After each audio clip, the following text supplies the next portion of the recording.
다니엘의 감사. 저 여기 요한계시록 책입니다.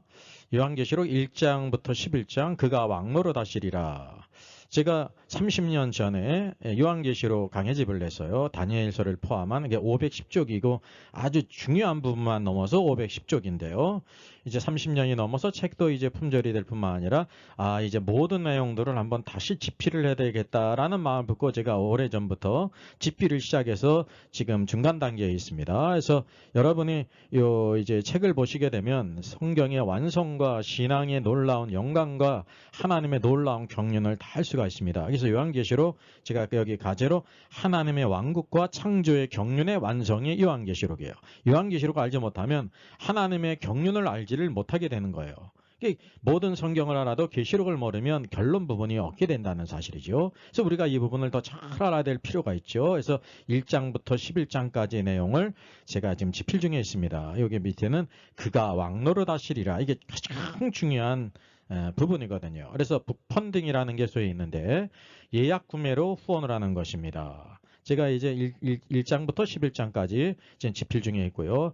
약 1000쪽에서 1100쪽 이렇게 분량이 될 것이고 양장본으로 이렇게 출판하게 될 것입니다. 우리 일선에서 수고하는 우리 목회자님들을 위해서 성도님을 위한 필독서로서 아주 심도 있게 30년 만에 재개정판을 새로 내게 됐습니다. 그래서 헬라어 원어가 있고 쉽게 또 발음도 달고 의미도 설명하면서 또 영어로도 병기를 해서 학생들이나 성도님이나 목회자들도 이해하기 쉽게 했고요.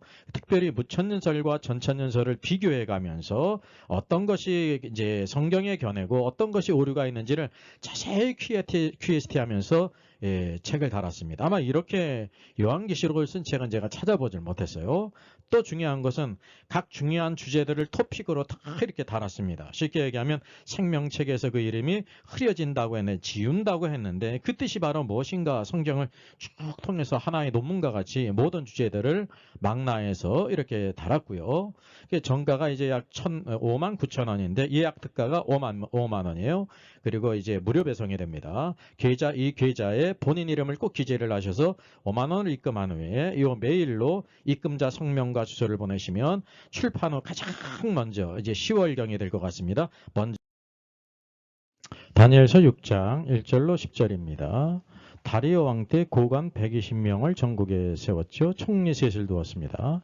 다니엘이 그 중에 하나라고 말하고 있는데 성경 원어상 우리 킹제임 성경을 보게 되면 다니엘이 그 중에 첫째라라는 것입니다. 총리 가운데서도 첫째였다는 거예요. 그 까닭은 고관들로 총리들에게 자기의 직무를 보고하게 하여 왕에게 손해가 없게 하려 함이라 그랬습니다. 다니엘은 마음이 민첩하고 총리들과 고관들 외에 뛰어나므로 왕이 그를 세워 전국을 다스리게 했습니다. 이런 배경 가운데 4절 이해라고 말씀하고 있는데요. 총리들과 고관들이 국사에 대하여 다니엘을 고발할 근거를 찾고자 했으나 라고 말하고 있습니다. 그들의 입장에서 보게 되면 이방인인 다니엘이 왕 다음에 최고의 권세를 가지고 있거든요. 그래서 시기를 했다는 거죠. 여러 가지 많은 요인들이 있을 것입니다. 그래서 그를 고발할 근거를 찾았는데 아무 근거, 아무 허물도 찾지 못했다고 말씀하고 있습니다. 이는 그 까닭은 그가 충성되어 아무 그릇됨도 없고 아무 허물도 없음이라 그랬습니다. 그래서 하나님의 율법에서 근거를 찾지 못하면 그를 고발할 수 없으리라고 생각을 했어요.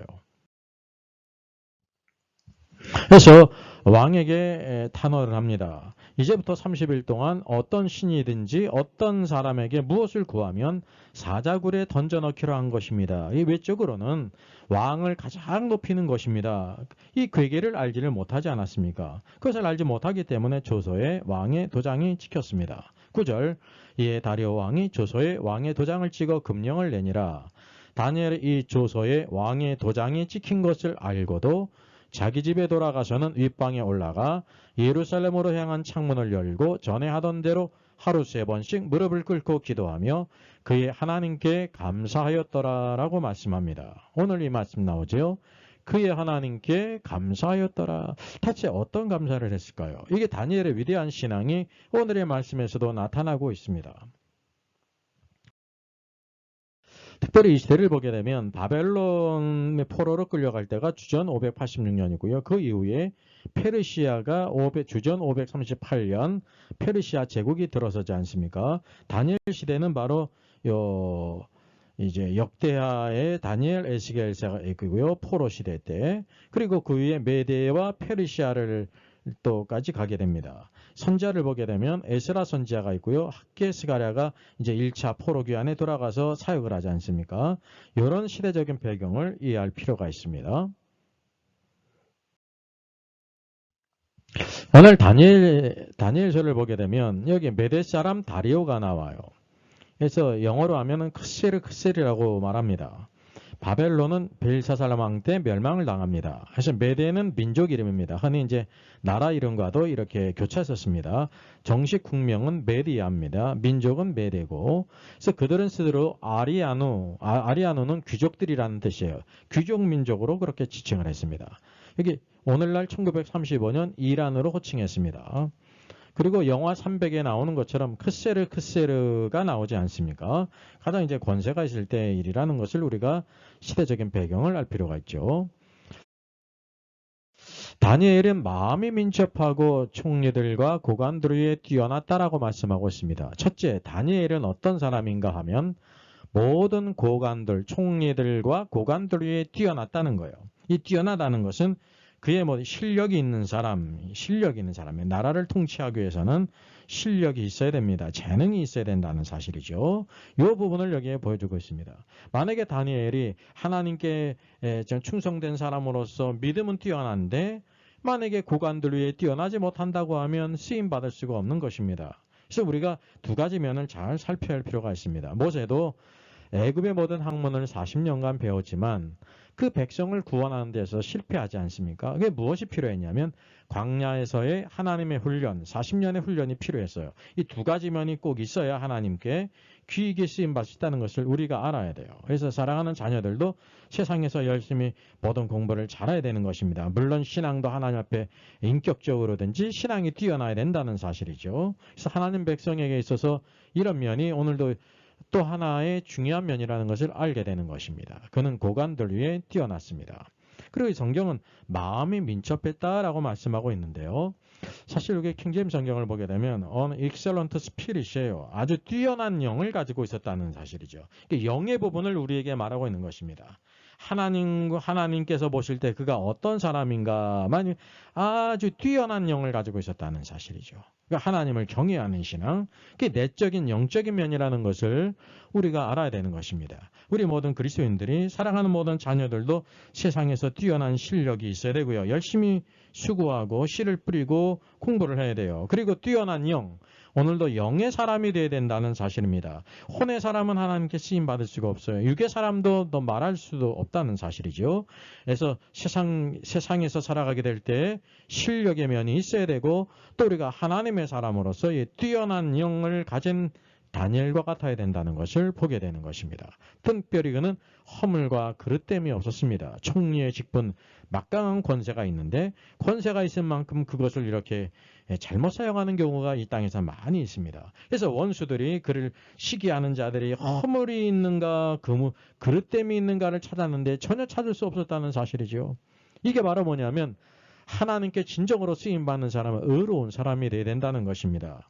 오늘도 때때로 교회 중직자라든지 신앙이 있는 것 같은데 세상에서 직장에서든지 사업터든지 세상에서 의의가 없는 사람, 의의가 없게 될 때 오늘도 우리가 가진 신앙이 헛된 것이 된다고 하는 사실이죠. 그래서 의라는 것은 하나님도 보시고 사람도 보는 부분입니다. 그는 의로운 사람이라는 것을 여기에 보여주고 있죠. 그리고 그는 충성되었습니다. 누구에게 충성됐다는 것입니까? 왕에 대하여 충성되었다는 사실이에요. 여러분, 하나님께 충성된 사람은 사람에게도 충성한다는 거죠. 그것이 하나님을 배반하는 것이 아니잖아요. 맡은 직무에 대해서 충성을 다하는 사람, 우리 모든 그리스도인들이 이 땅에서 신실한 사람이 되어야 된다는 것입니다. 그래서 결국은 하나님의 율법에서 그를 고발하게 됩니다. 그래서 여기 30일 동안 왕 외에 어떤 신이나 어떤 사람에게 무엇을 구하면 사자굴에 던져넣기로 한 것입니다. 왕은 기뻐서 외적으로 자기를 높이는 거거든요. 그래서 여기 자신은 그 창끝이 누구를 향해 있냐면 다니엘에게 있죠. 다니엘이 바로 그의 하나님께 하루에 3번씩 무릎을 꿇고 창문을 열고 기도하는데 이제 이 법령에 저촉된다는 것을 그들이 알았다는 거죠. 그래서 여기 참소예요. 원수들이 참소를 했어요. 여러분 참소하는 자가 있죠. 마귀입니다. 이 땅에서 마귀에게 쓰임 많은 자들이 있어요. 그래서 이게 그 하나님에 대한 율법을 통해서 참소한다는 사실입니다. 오늘도 우리가 하나님을 예배하고 하나님의 뜻대로 살고 의롭게 살게 될 때 이러한 참소는 오늘도 피할 수 없는 것인데 믿음으로 극복할 때 하나님께서 그 하시고자 하는 일들을 나타낸다는 사실입니다. 다니엘은 사실은 다니엘서 1장을 보게 되면 어릴 때 포로로 끌려와서 왕의 모든 음식을 먹지 않습니까? 진미와 또 모든 포도주를 먹게 되었는데 그는 자기의 뜻을 세워서 자기를 더럽히지 않게 하기 위해서 환관장에게 구했습니다. 네, 우상의 제물이었단 말이죠. 그러니까 우상의 제물이라는 것은 아주 기초적인 것입니다. 오늘 이 하나님의 율법에 대해서 나오는 것은 무엇떤 문제냐면 30일 동안 기도하면 안 된다는 것입니다. 예? 적어도 다니엘은 30일 동안 기도하지 않으면 원수의 칼날을 피해갈 수 있었어요. 예? 근데 이것을 알고도 어떻게 했습니까? 창문을 열어놓고 하루에 3번 기도했다는 것입니다. 이 기도의 문제는 가장 높은 부분 오늘도 하나님께 기도하고 그 뜻을 이루기 위해서 간구하는 것 성도로서의 놀라운 축복이라는 것을 보게 되죠. 원수는 이 기도의 줄을 끊기를 원했습니다. 그것을 참소의 제목으로 삼았다고 하는 사실이죠. 그래서 오늘도 이 시대에 우리에게 이런 일이 닥친다고 하면 어떻게 되겠는가? 우상의 제물의 문제라든지 우상의 제물은 아주 기본적인 거예요. 그리고 기도의 문제는 아주 높은 것이라는 것을 우리가 알아야 되는 것입니다. 결국 그는 창문을 열어놓고 기도했지 않습니까? 자기 집에 돌아갔습니다. 이것을 알았어요. 모를 리가 없죠. 근데 알고도 집에 돌아가서 예루살렘으로 향한 창문을 열었습니다. 전에 하던 그대로 했습니다. 하루 3번씩 무릎을 꿇고 기도했는데 그의 하나님께 감사였더라라고 말씀하고 있습니다. 적어도 창문 닫고 기도하면 안 될까요? 그 다니엘은 그렇게 하지 않았습니다. 이게 뭐냐면 신앙의 어떤 면이 있냐면요. 객관적인 면 가운데 주관적인 것이 있습니다. 만약에 어떤 사람이 그 창문을 닫아놓고 기도한다고 할지라도 그 누가 돌을 던질 수 있겠습니까? 예? 그러나 다니엘은 그러지 않았다는 사실을 우리가 주지할 필요가 있다는 사실이죠. 그리고 하루 3번씩 무릎을 꿇고 기도했는데 그의 하나님께 감사였다라고 말씀하고 있어요. 그때 어떤 감사를 했을까? 이런 아주 위기의 순간에도 하나님께 감사할 수 있는 사람. 이게 다니엘의 그 신앙을 아주 단적으로 우리에게 보여주고 있다는 사실입니다. 결국 그는 참소를 당했고 사자굴에 던져졌습니다. 그 밤에 왕은 잠을 이루지 못하지 않습니까? 네, 날이 새자 달려갔습니다. 다니엘이 뭐라고 말합니까? 나의 하나님이 이미 그의 천사를 보내어 사자들의 입을 봉하셨으므로 사자들이 나를 상의하지 못했습니다. 나는 이 무지합니다. 왕이 기뻐하며 그를 올리라고 하지 않습니까? 그의 몸이 종어둠도 상하지 않았다라고 성경이 말씀하고 있습니다. 그 밤에 바로 하나님께서 그의 천사를 보내서 다니엘을 지키셨다고 하는 사실 편안하죠. 밤을 보냈는데 그 왕은 번민의 밤을 보내지 않습니까? 오늘 성경에서 이는 그가 자기의 하나님을 믿음이었더라 그랬습니다. 오늘도 믿음으로 사는 이 믿음이야말로 놀라운 믿음이에요. 오늘도 믿음으로 구원받은 우리 모든 우리 성도들이 다니엘의 같은 일 하나님을 신뢰하는 믿음으로 살아야 된다는 거죠. 오늘도 우리가 하나님의 율법, 하나님을 섬기는 예배라든지 기도라든지 섬기는 그 모든 일에 대해 참소를 당할지라도 담대히 나가게 될 때 오늘도 하나님의 살아계신 역사가 이렇게 나타난다는 것을 보게 되는 것입니다. 참된 믿음이란 무엇입니까? 야고보 성경에서 말씀해요. 누구든지 스스로 경건하다 생각하며 자기 열을 제갈 물리지 아니하고 자기 마음을 속이면 이 사람의 경건은 헛것이라 그랬어요. 참된 경건이 있고 헛된 경건이 있어요. 참된 믿음은 참된 경건의 사람이죠. 야고보 성경 1장 27절은 하나님 앞에서 정결하고 더러움이 없는 경건은 고아와 가부를 환난 중에 돌보고 자기를 지켜 세속에 물들지 아니하는 그것이라 그랬습니다. 그 세상 다니엘은 그 시대에 있어서 자신앙을 지킬 뿐만 아니라 충성되고 허물이 없었어요. 하나님의 말씀을 지켰죠. 그의 초기에 우상의 제물들을 먹지 않고 담대히 그는 자신을 지키지 않습니까? 또 여기에서는 기도의 문제. 이 30일 동안이라도 그 기도를 멈출 수가 없었다는 사실이에요. 창문을 열어놓고 전에 하던 대로 하루에 3번씩 무릎 꿇고 하나님께 기도했는데 그 하나님께 감사한 신앙, 하나님께 감사한 신앙, 이러한 시련을 통해서도 하나님께서 어떻게 역사하실는지, 하나님의 이름이 높임을 받고 주의 뜻을 이루실지를 그는 감사했을 것입니다. 이 놀라운 신앙입니다. 이것이 바로 하나님을 경외하는 신앙이거든요. 오늘도 우리 모든 시대의 성도들이 참된 믿음, 참된 경건, 헛된 경건이 아니라 참된 경건, 참된 믿음, 그 하나님을 신뢰하면서 오늘 세속에 물들지 않을 뿐만 아니라 하나님 앞에서 합당한 사람, 하나님을 예배하는 사람, 기도하기를 쉬지 않는 사람, 어떤 어려움이 있을지라도 하나님께 감사하고 기도하는 사람, 하나님께서 그 천사를 보내어 다니엘을 보호하셨고 다니엘을 높이셨습니다. 그 원수들은 그 모든 사자굴에 들어가서 다 죽음을 당하게 됩니다. 오늘도 하나님을 경외하는 것이 무엇인지를 보게 됩니다.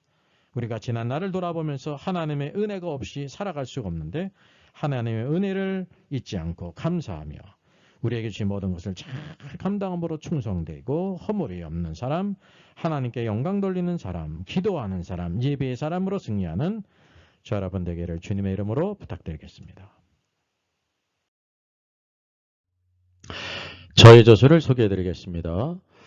때를 알라 주님이 오신다. 계시록과 다니엘서의 전반적인 조망을 다룬 책입니다.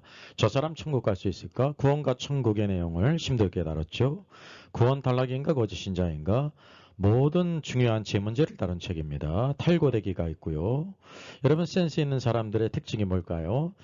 구독, 좋아요를 누릅니다. 특별히 이제 좋아요를 많이 누르시면 다른 사람들이 이 영상을 찾아서 볼 수 있는데 도움이 된다고 합니다. Our Father in heaven, hallowed be your name.